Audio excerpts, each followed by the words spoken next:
বন্ধুরা, আপনারা দেখতে পাচ্ছেন যে আমাদের কোকোপিতে গ্রোবেড দিয়ে যে ইয়ে করা, অর্থাৎ আমাদের ট্রেতে, কোকোপিটের ট্রেতে যে চারাটা করা, সেই চারাগুলো আপনারা দেখতে পাচ্ছেন।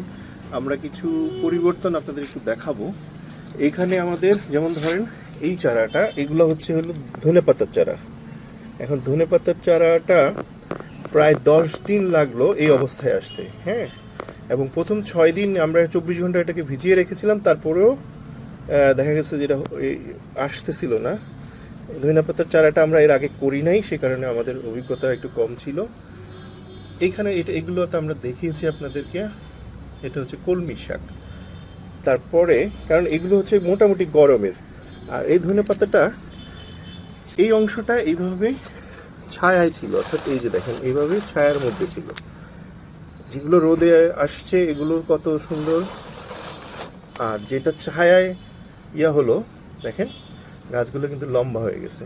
একই প্রবলেমটা আমাদের হয়েছিল আমাদের এই গাছগুলোর ক্ষেত্রেও। কারণ হচ্ছে আমরা ঠিক বুঝতে পারছিলাম না যে এটা কতদিন পরে একটু বাইরে নিয়ে আসব, কারণ একটা দিন আমাদের দেরি হয়ে গিয়েছিল এই কোকোপিটের চারাটাকে আমাদের বাইরে নিয়ে আসার জন্য। সাধারণত অঙ্কুরোদ্গমের একদিন পরেই নিয়ে আসলে ভালো হয়। যেমন ধরেন যে চারাগুলো বেশি আগে হয়েছে এগুলো কিন্তু লম্বা হয়ে গেছে। এই যে দেখেন এটা কিন্তু আমাদের এই চারাগুলো হলো মূলত এই লেটুসের চারা। এই যে যেই চারাগুলো দেখেন অনেক বড় হয়ে শুয়ে গেছে, এগুলো আলটিমেটলি এই চারাগুলো খুব একটা ভালো হবে না। আর নতুন চারা যেগুলো উঠছে দেখেন ছোট থেকেই এগুলো খুব স্ট্রং। এই চারাগুলো অনেক বীজগুলো হয়তো একটু গভীরে পড়ে গিয়েছিল, সেই জন্য এই অবস্থা। এবং কিছু চারা আমরা প্রায় 24 ঘন্টা এখানেই ভিজিয়ে রেখেছিলাম, যে চারাগুলো হচ্ছে বড়গুলো। আর কিছু চারা আমরা সরাসরি আমাদের বেডে দিয়েছিলাম, এটা একটা পরীক্ষামূলক করার জন্য। সেই চারাগুলো এখন উঠছে এবং চারাগুলো যথেষ্ট স্ট্রং মনে হচ্ছে আমাদের কাছ থেকে। এবং এই যে চারাগুলো,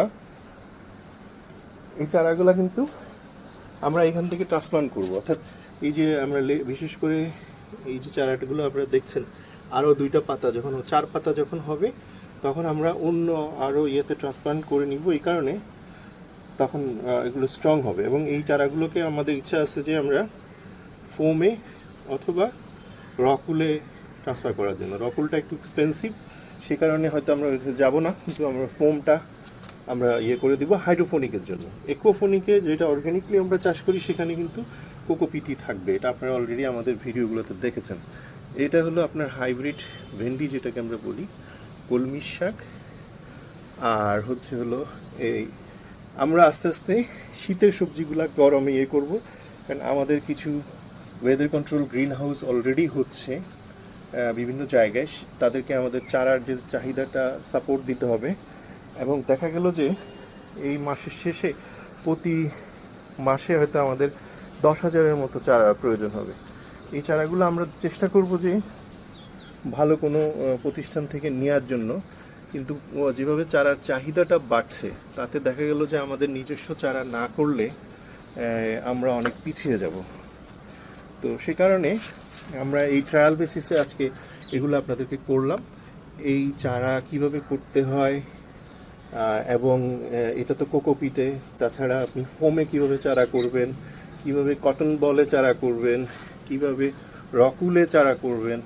এবং আমরা নিজেরা একটা মিডিয়া ডেভেলপ করার চেষ্টা করছি বাংলাদেশে, সেটাও আগে থেকে একটু বলে রাখি।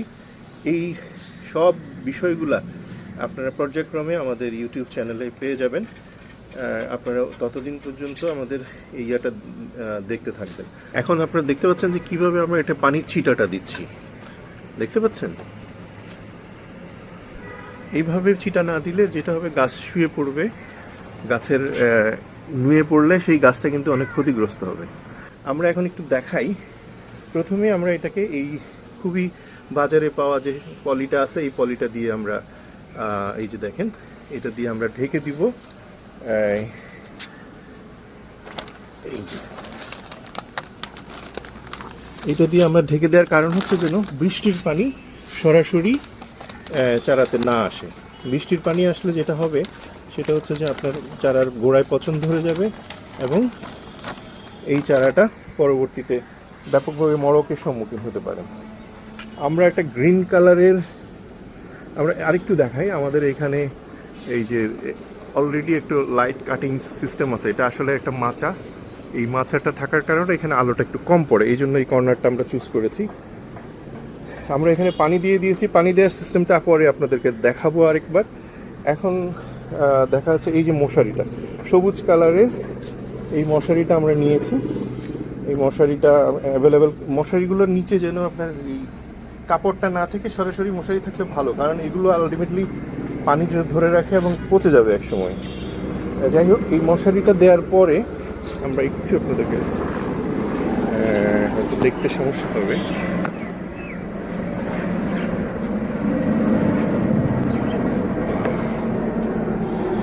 এই যে দেখেন মশারিটা দেওয়ার একটা বড় কারণ হলো যাতে পোকামাকড় যারা আছে এরা কিন্তু এই ছোট গাছগুলোকে খুব পছন্দ করে, এই বিশেষ করে আর চড়ুই পাখি তো খুব ভয়ঙ্কর পছন্দ করে, ওগুলোকে কেটে ফেলে। তো সেই কারণে কোনোভাবেই যেন পোকামাকড় না ঢুকে। আমাদের পলিথিন দেওয়ার পরেও দেখেন এই সাইডে, এই যে এই সাইডটাতে বাতাস চলাচলের যথেষ্ট ব্যবস্থা আছে। এই যে এটা আমরা আরও ঠিক করে দিব, ওইদিকে টেনে দিব। আর এইটা হলো আমাদের 50% ইউভি প্রোটেক্টেড অলসো, আপনার অর্থাৎ নেটশেড। আমরা পরে এখানে একটা কমপ্লিট নেটশেড হাউস এবং হাউস আমরা করব, সেটা আপনাদেরকে দেখাবো। তো এটা আমরা কেন করছি, কারণ বাইরে থেকে চারা কিনতে গেলে চারা স্বাস্থ্য এবং পরিবহনে চারার জাত নিয়ে আমাদের সমস্যা হয়। এই ট্রায়ালটা আমরা করলাম, এখানে আমরা কমপ্লিট একটা গ্রো সিস্টেম আমরা দাঁড় করাবো, যেখানে মূলত চারা হবে